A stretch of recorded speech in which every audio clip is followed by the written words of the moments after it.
الفاتحة إلى أرواح الأئمة أبي حنيفة ومالك والشافعي والحنبلي والبخاري ومسلم وجميع أئمة الحديث ورجال إسنادهم والأقطاب المشهورين ساداتنا عبد القادر الجيلاني وأبي مجد المغربي وبالحسن الشاذلي وأحمد الرفاعي وأحمد البدري وعلي بن عمر الأهدلي ومحمد بن محمد الغزالي وابن العربي ومحمد بن سعيد البوصيري وأبي عبد الله الجزوري وجميع مشايخ الصوفية ومن في طبقاتهم ومشايخهم وإلى أرواح جميع مشايخنا ومعلمينا وأساتذتنا وساداتنا ومن علمنا ونحفظ واحدا ونخص خصوصا إلى روحي سيد الوالد كم صالح اسماعيل الشيخ كم الشبور وإلى روحي كي هدي محمد صلى الله عليه وسلم كي محمد صلى الغزالي وإلى دكتور محمد حسين موسى الغزالي وإلى روح الدكتور محمد الشرقاوي وإلى روح الدكتور محمد معبد وإلى روح الدكتور محمد عبد العزيز وإلى روح الشيخ محمد بن الشعراوي وإلى روح الشيخ محمد بن علي المالكي وغيرهم وسلم وضلع وصول مبروحهم ثم إلى أرواح آبائنا وأمهاتنا وأجدادنا وجداتنا وجميع ذوي الحقوق علينا أجمعين أن الله يتغشاهم بالرحمة والمغفرة والرضوان ويعيد علينا من بركاتهم وأنوارهم وأسرارهم ونفحاتهم في الدين والدنيا والآخرة ببركة الفاتحة. أعوذ بالله من الشيطان الرجيم. بسم الله الرحمن الرحيم. الحمد لله رب العالمين الرحمن الرحيم مالك يوم الدين. إياك نعبد وإياك نستعين صراط المستقيم صراط الذين أنعمت عليهم غير المغضوب عليهم ولا الضالين آمين. Boten kesukaan monggo kita sampun barokah Fatihah dumateng sedaya derek-derek alumni ingkang sampun tilar donya. Di antarane Ustaz Muallim lan sedaya keluargi kula panjenengan sedaya ingkang inggal tilar donya. Terutama dateng akhir karim dulur kita Mas sinten Husnul ingkang samenika sakit. Mugi-mugi sedaya keluargi kula panjenengan ingkang sakit dipun paringi saras dari Allah Subhanahu wa taala. Ala hadini ya kulli niyatin salihah. Al-Fatihah. Bismillahirrahmanirrahim. Shiratal ladzina an'amta 'alaihim ghairil maghdubi 'alaihim waladdallin. Bismillahirrahmanirrahim. Alhamdulillah. Wassalatu wassalamu ala Rasulillah Sayyidina Muhammadin ibn Abdillah wa ala alihi wa sahbihi wa man walah. Qala al-muallif rahimahullahu ta'ala wa nafa'ana bihi wa bi 'ulumihi wa bi asrarihi fid dharain amin. Babu ziyadatil imani wa nuqsanihi. Bismillahirrahmanirrahim. Babu ziyadatil imani wa nuqsanihi wa qaulillahi ta'ala wa zidnahum hudan wa yazdada alladhina amanu imana wa qala al-yawma akmaltu lakum dinakum fa idza taraka shay'an minal kamali fa huwa naqisun. حدثنا مسلم بن إبراهيم قال حدثنا هشام قال حدثنا قتادة عن أنس عن النبي صلى الله عليه وسلم قال يخرج من النار من قال لا إله إلا الله وفي قلبه وزن شعيرة من خير ويخرج من النار من قال لا إله إلا الله وفي قلبه وزن برة من خير ويخرج من النار من قال لا إله إلا الله وفي قلبه وزن ذرة من خير. قال أبو عبد الله قال أبان حدثنا أنس عن النبي صلى الله عليه وسلم من إيمان وكان من خير. رواه البخاري. باب زيادة الإيمان. Bab menerangkan tentang tambah dan kurangnya ziyadatil imani wa nuqsanihi, menerangkan tentang tambah dan berkurangnya keimanan seseorang. Wa qaulillahi ta'ala, dan menerangkan firman Allah Ta'ala, wa zidnahum hudan. Surat Al-Kahfi ayat 13 niki. Kemudian firman Allah, wa yazdadal ladzina amanu imanan. Niki surat Al-Muddatsir ayat 31. Wa qala al-yawma akmaltu lakum dinakum. Wa qaulillahi ta'ala, dan firman Allah Ta'ala pada surat Al-Kahfi ayat 13, wazidnahum, dan kami tambah, wazidna, dan kami tambah hum, orang-orang yang beriman, hudan, hidayahnya, keimanannya. Niki jelasaken hum niki balik datang nyeritakan ashabul kahfi, ashabul kahfi. Nahnu naqussu 'alaika naba'ahum bil haqqi innahum fityatun amanu bi rabbihim wa zidnahum hudan. Jadi ini ceritakan kisah ashabul kahfi.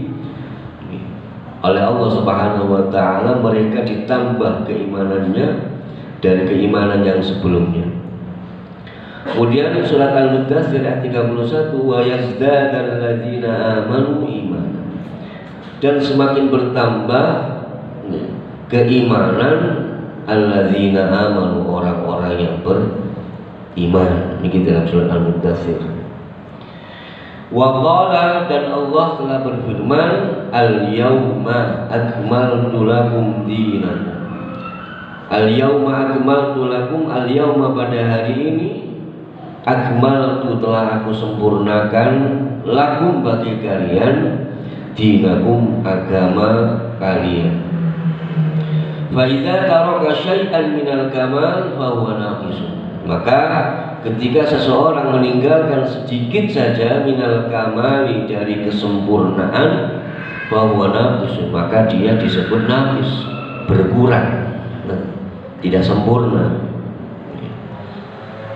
Para rawuh, hadirin hadirat rahimakumullah, para kiai, para asatidz, niki bab ziyadatil imani wa nuqsanihi, bab yang ke-33.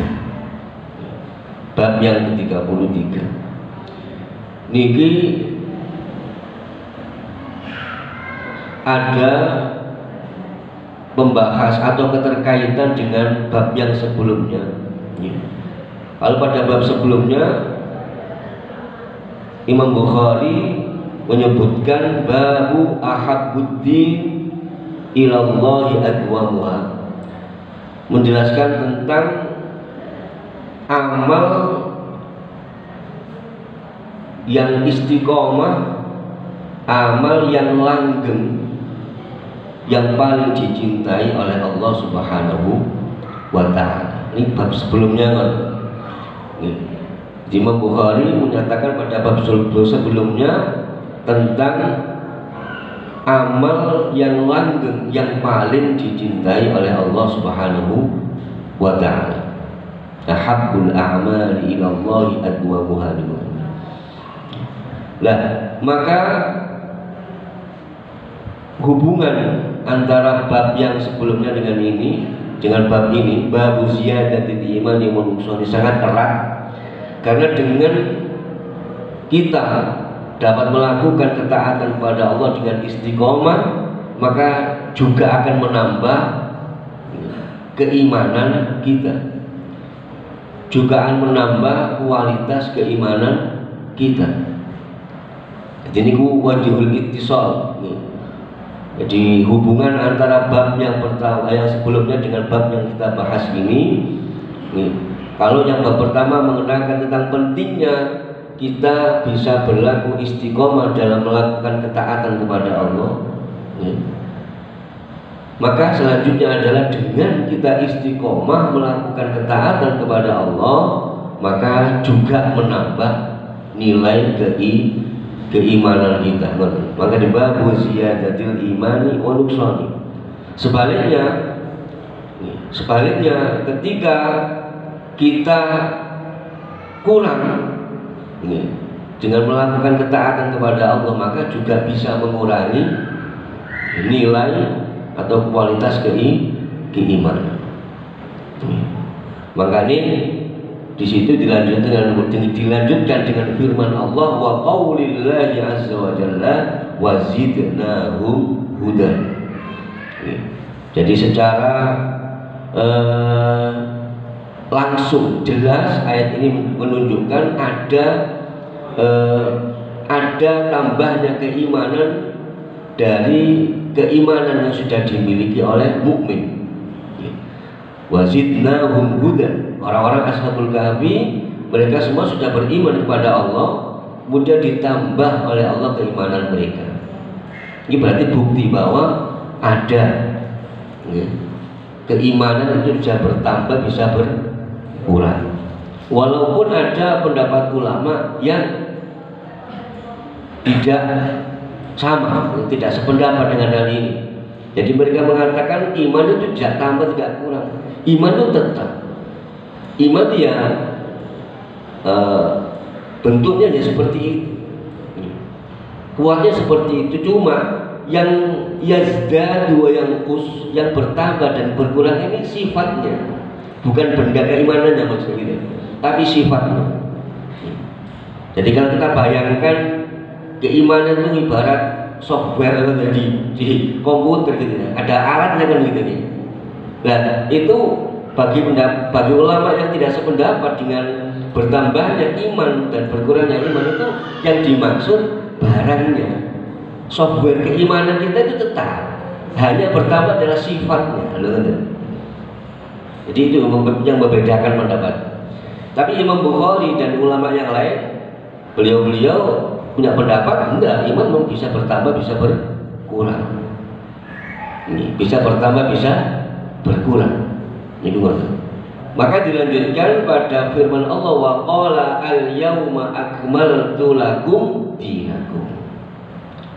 Dan ini ayat kalau kita lihat sepintas secara tekstual memang nggak masuk kategori di ini bab ziyadatul iman wa nuqsan.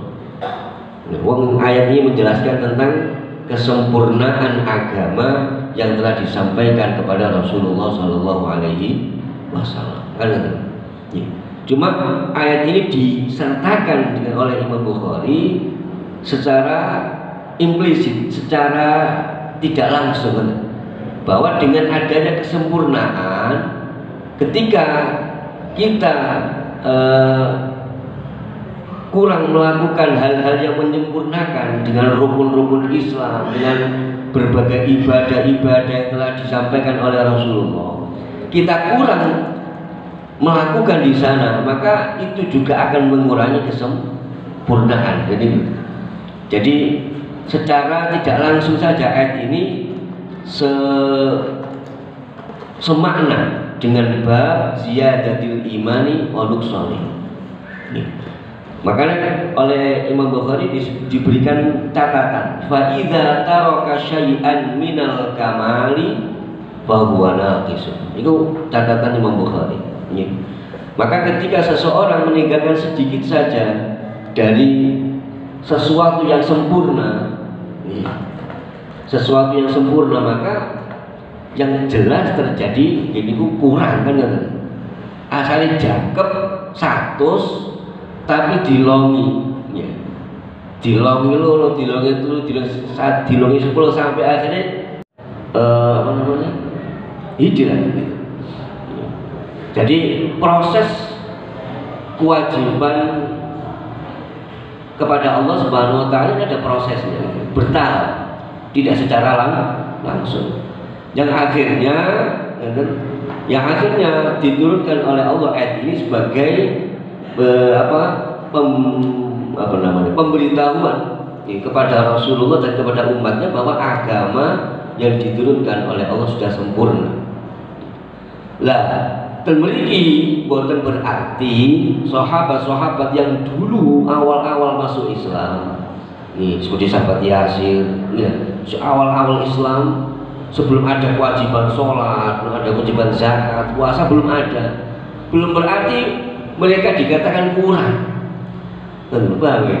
Wah berarti sahabat biar itu kurang, cek kemana wak? Dewi kan itu lihat di sana sholat itu, kalau sahabat cek turun, bukan berarti begitu. Makanya di antara yang disebutkan oleh Syekh Ibnu Hajar Al-Asqalani dalam syarah kitab Bukhari ini, beliau menyatakan itu. Jadi ayat ini juga menjelaskan bahwa syariat di dalam masanya itu semuanya baik. Tidak ada syariat yang lebih baik dari yang lain. Jadi syariat Nabi Musa saat itu baik sudah. Memang kondisi saat itu baik. Jadi jangan diukur dengan sekarang. Kemarin kan ya. Menurut Ibnu Hajar Al-Asqalani, jadi ada beberapa ulama yang tidak membandingkan tentang syariat di kurun di masa manapun semuanya baik. Syariat di masa Nabi Isa pun baik, karena tidak sama memang syariatnya. Sholat di zaman Sayyidina Nabi Musa lebih banyak rakaatnya, waktunya lebih banyak dibanding kita, karena memang kondisi umatnya mampu, kekuatannya mampu. Beda dengan umat Rasulullah Shallallahu Alaihi Wasallam. Walaupun secara afdoliyah itu jelas afdoliyah lebih utama syariat Nabi Muhammad Shallallahu Alaihi Wasallam, karena siapa? Karena Nabi Muhammad yang itu, bukan karena syariatnya. Kalau syariatnya di Nabi siapapun sama baik, tapi karena yang membawa ini lebih beda. Karena yang membawa syariat itu Nabi Muhammad Shallallahu Alaihi Wasallam, itu punya nilai lebih. Ini gue mau. Jadi kita gak usah membandingkan syariat kita lebih baik, enggak. Memang masa itu ya baik itu. Ya kalau masa kita diberi saat masanya umat Nabi Muhammad diberi syariat seperti Nabi Musa, Nabi Isa, waduh, Isa gak melakukan temenan syariatnya.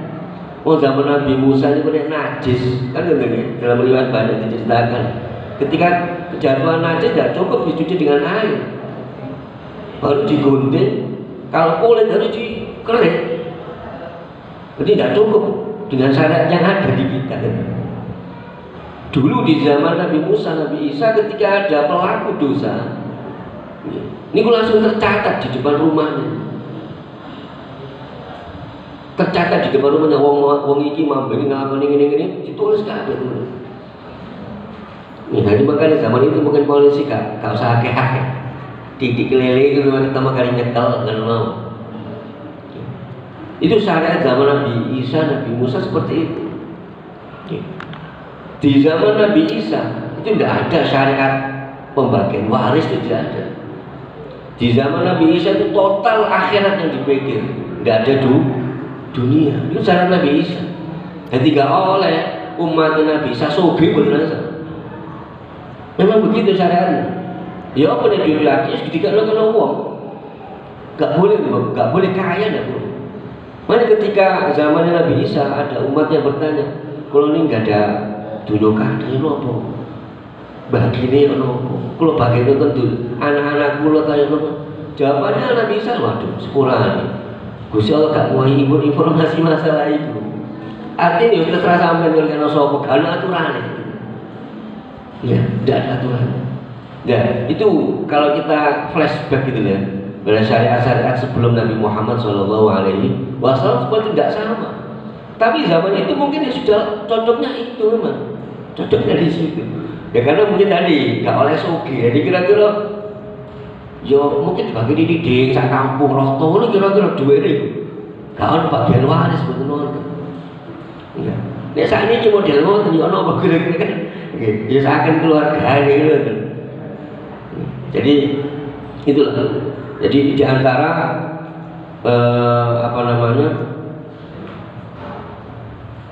pemahaman dari firman Allah al-yawma akmaltu lakum dinakum itu adalah tidak ada syariat yang berlaku, yang diberlakukan oleh Allah pada setiap nabi yang lebih baik diantara dari yang lain, tidak ada. Semuanya mempunyai manfaat dan maslahatan untuk zaman itu, untuk kurun itu.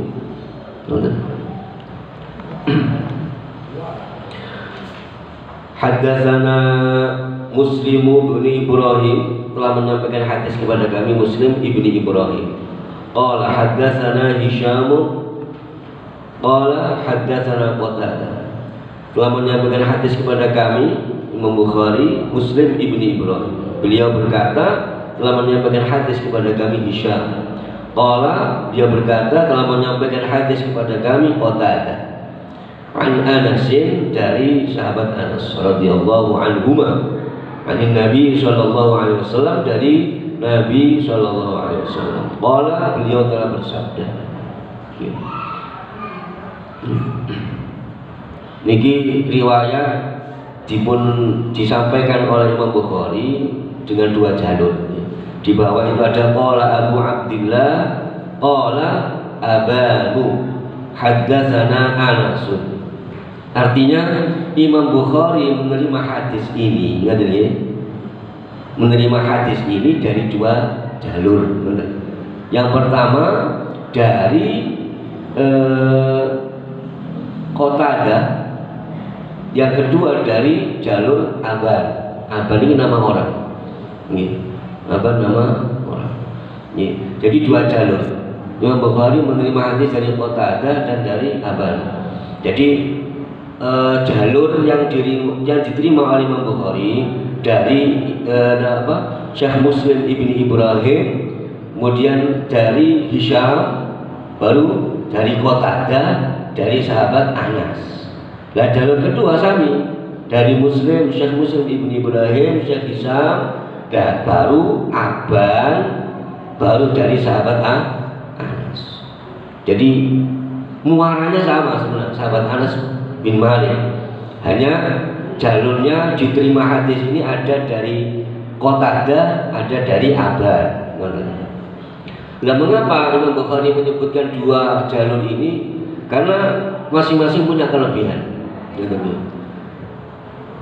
Kalau Imam Bukhari memakai jalur yang pertama, yang dari Qatadah an Anasin, karena Qatadah ini profilnya, sosoknya itu terpercaya, diakui oleh para ulama ahli hadis. Ini Qatadah. Sedangkan Aban ini masih ada celah, ada kurangnya gitu, ada celahnya di sini. Sehingga jadi kalau diukur secara top record gitu ya, lebih bagusan Qatadah ketimbang Aban. Jadi secara apa namanya? Top record bahasa ini ya, itu lebih utama, lebih bagusan Qatadah ketimbang Aban,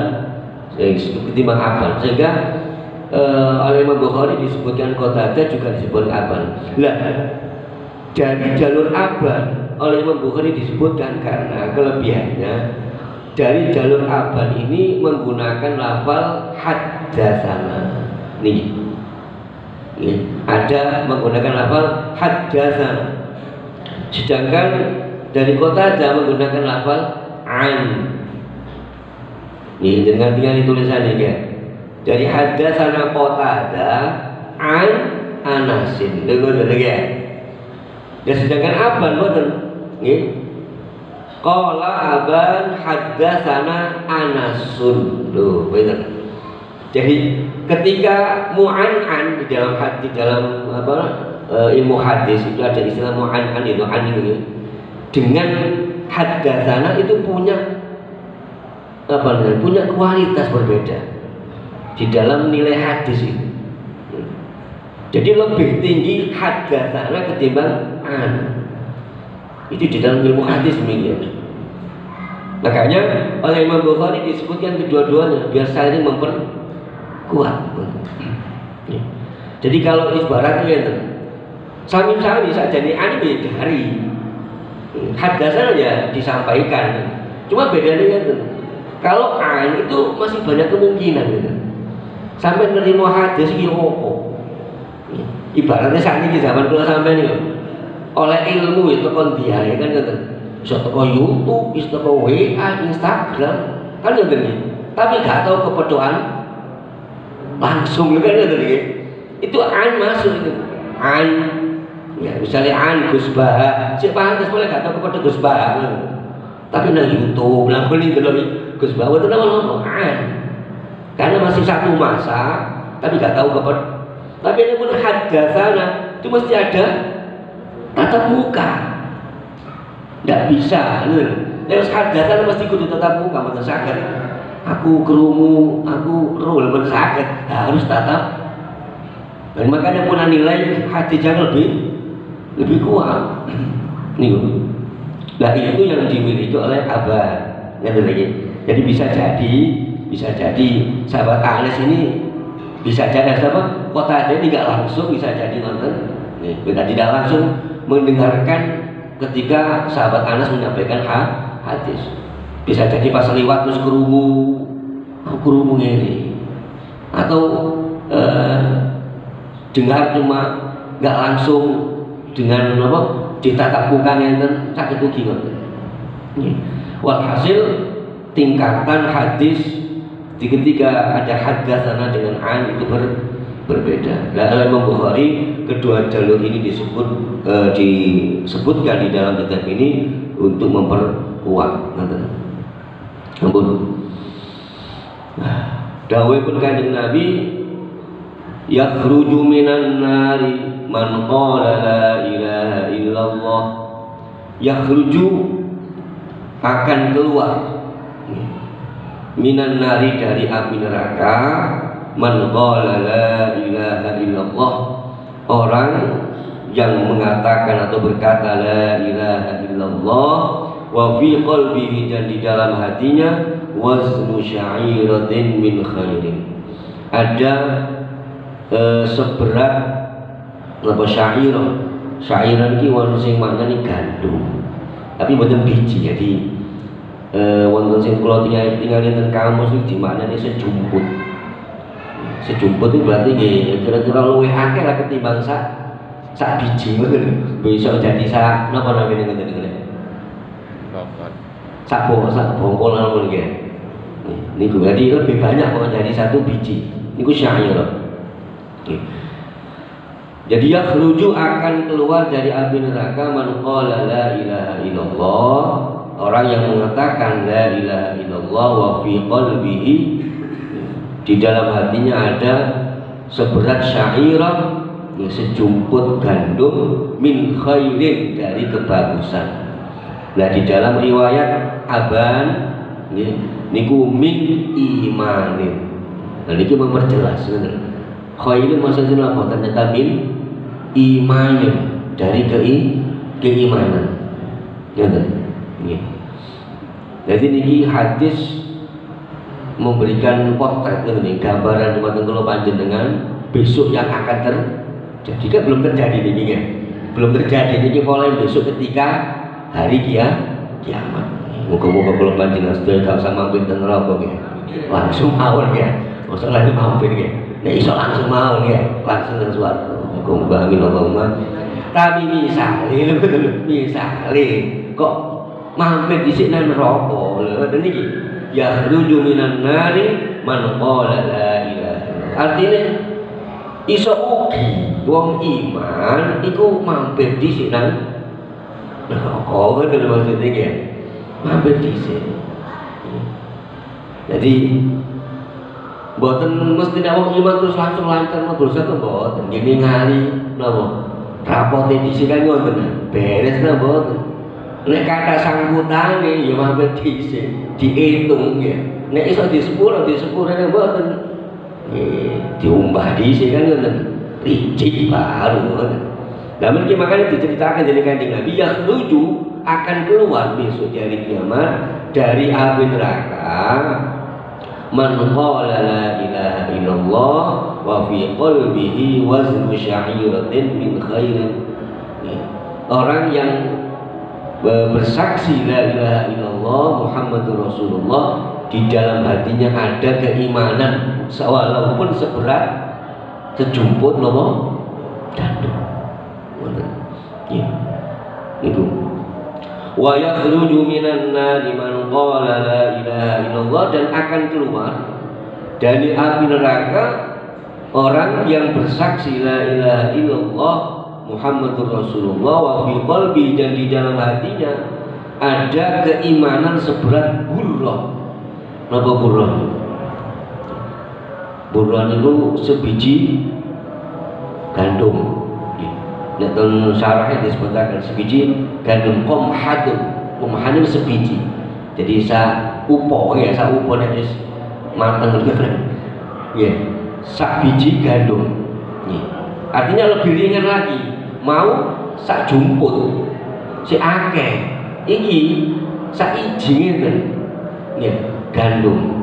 Wa yakhruju minan nari man qala la ilaha illallah wa fi qalbihi waznu dzarratin min khairin, dan akan keluar orang-orang yang bersaksi tidak ada Tuhan selain Allah dan Nabi Muhammad utusan Allah, dan di dalam hatinya ada keimanan walaupun seberat napa zarah sebiji wonten sing maknani sawi, wonten napa jagung ya, wonten sing maknani napa. Pokoknya nek putrasi para ulama niku sesuatu partikel yang paling kecil niku zarah niku. Misqala zarratin Al-Qur'an jadi dicontohkan itu. Jadi partikel yang paling kecil. Bisa niki sing sementara ditemukan oleh ilmuwan di atom ya. Leres atom niku paling kecil, jadi sesuatu yang sulit untuk dilihat. Kali virus cilian di cilian atom. Saya ini cilian atom, ya saya cilian atom. Virus corona kan saya kepadel dari atom kali itu. Ya jadi zarah itu jumlahnya paling partikel paling kecil. Paling kecil. Jadi ini nuduhaken apa nggih? Tingkatan. Sing penting ketika orang itu di dalam hatinya ada bobot keimanan walaupun ngoten ya.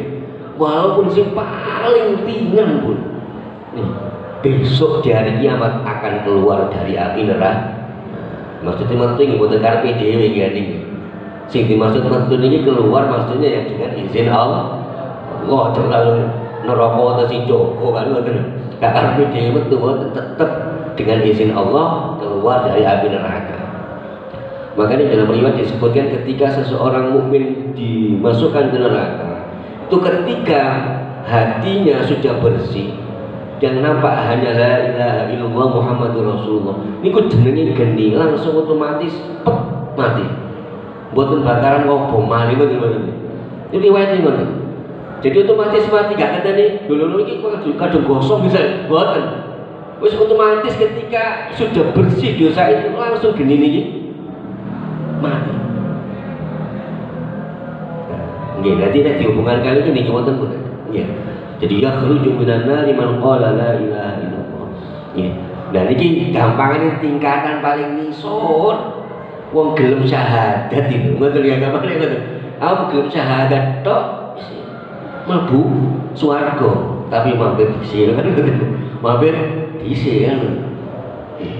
Jadi kalau dikaitkan dengan bab ziyadatul imani wa nuqsanihi, tambahnya keimanan dan kurangnya keimanan, maka jelas untuk menambah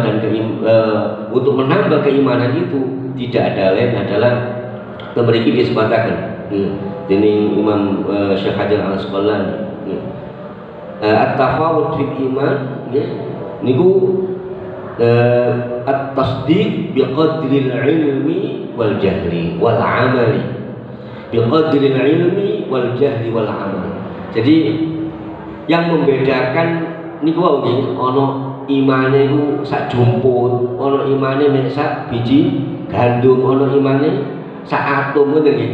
Lho niku sing bedaken apa? Pertama adalah al-ilmu. Jadi dengan ilmu, dengan kita mengetahui, ngaji, paham itu menambah keimanan, menambah kemantapan hati. Sebaliknya ketika al-jahlu bodoh wis pokoke syahadat, pokoke maca tahlil, bismillah gak apa-apa, selamat ya. Cuma gini mau, sik mampir dhisik kan ngoten. Jadi wonten hadis man qala la ilaha illallah dakhalal jannah. Ya ini ku ono penjelasan ngoten. Gak belum langsung mlebu bawah mboten. Si ono penjelasan di sore. Sampai ono tanggungan enggak, sampai nonton, lha kan nonton penjelasannya. Ini. Tapi yang penting pasti selamat kan, pasti selamat. Bukan kapan pasti selamat. Nah, jadi maka dengan ilmu bisa bertambah keimanan plus wal amali dengan amal juga menambah ini. Ya. Dengan nanti yang syair disebutkan wa alimun bi ilmihi lam ya'malan mu'azzabun min qabli ubadil wasan. Nah orang wong ngerti tapi gak ngelakoni ilmu nih, ya bakal di mu'azzab, bakal disiksa, diazab min qabli ubadil wasan. Sadurunge para penyembah berhala disiksa. Lho kan bener-bener ngono. Jadi gampangane gak cukup ilmu tok ngono. Harus dibarengi dengan amal. Ini kunci nih. Jadi dimaturakan dari Syekh Ibnu Hajar Al-Asqalani kali Ibnu Battal, beliau mengatakan jadi yang menambah kualitas keimanan seseorang dengan bil ilmi wal amal, dengan ilmu dan amal baru bisa menambah kualitas keimanan seseorang. Hadis yang ke-45 Haddatsana Al-Hasan bin Shabbah sami'a Ja'far bin 'Aun Haddatsana Abu al-Umais akhbarana Qais bin Muslim an Tariq bin Shihab an Umar bin al-Khattab anna rajulan min al-yahudi qala lahu ya amiral mu'minin ayatun fi kitabikum taqra'unaha law 'alaina ma'syar al-yahudi nazalat لاتخذنا ذلك اليوم عيدا قال أي آية قال اليوم أكملت لكم دينكم وأتممت عليكم نعمتي ورضيت لكم الإسلام دينا قال عمر قد عرفنا ذلك اليوم والمكان الذي نزلت فيه على النبي صلى الله عليه وسلم وهو قائم بعرفة يوم Jumu'ata. Hadis diterima oleh Imam Bukhari ya, dari Syekh Hasan ibn Shabbah, beliau mendengar dari Ja'far ibn 'Aun, beliau menerima hadis dari Abu Umais, beliau beri kabar dari Qais bin Muslim, dari Tariq bin Shihab, dari sahabat Umar bin Khattab radhiyallahu anhu. Anna rajulan minal Yahud, bahwa ada seorang laki-laki dari Yahudi. Allah lalu berkata kepada beliau sahabat Umar, ya Amirul Mukminin, wahai Amirul Mukminin, ayatun fi kitabikum. Jadi ada seorang laki-laki dari Yahudi ini di syarah disebutkan sahabat Ka'ab ibn Akhbar. Ka'ab ibn Akhbar. Jadi ini sudah masuk Islam. Cuma memang ada turunan Yahudi, ada turunan Yahudi. Makanya di sini beliau memanggil Amirul Mukminin. Ayatun fi kitabikum, ada satu ayat di dalam kitab Anda wahai Amirul Mukminin, taqrauna, yang setiap kali panjenengan baca. Lau alaina ma'syarul yahud, andai kata ayat itu turun kepada kami orang-orang Yahudi, nazalat latakhudna zalikal yauma idan, maka pastilah hari turunnya ayat itu akan kita jadikan hari raya. Betul maksudnya. Qala ayu ayatin, Sayyidina Umar bertanya kepada Ka'ab ini, ayu ayatin, ayat yang mana? Sahabat Ka'ab menjawab, al-yauma akmaltu lakum dinakum wa atmamtu alaikum. Ini wawnya ayat terakhir yang diterima Rasulullah. Qala Umar, kata sahabat Umar menjawab, qad arafna dzalikal yaum, kita tahu, kita ingat hari itu, kita ingat betul hari itu ketika turun ayat itu, dan tempat wal makan alladzi nazalat fihi 'ala nabi, dan juga tempat di mana ayat itu turun kepada Rasulullah sallallahu alaihi wasallam, wa huwa qaimun bi Arafah, ketika Rasulullah sedang berkhutbah di padang Arafah yauma Jum'ah, tepat pada hari Jumat. Dan ini biasanya diarani haji akbar kan ini, haji akbar karena pas Arafah itu Jumat. Jadi ingat betul Sayyidina Umar ini. Maka Sayyidina Umar bilang, loh wes wong Islam kabeh nganggep dina iku mah hari raya memang kan gitu. Arafah hari raya wong Islam aja nih. Ya. Kan gitu nih. Al-Idu yaumun adalah hari raya, adalah hari di mana kita melakukan ketaatan kepada Allah Subhanahu wa taala. Kalau kita niki kang saged kawula aturaken boten kirang langkung ing aturaken sami wal afu minkum. Wassalamu alaikum warahmatullahi wabarakatuh.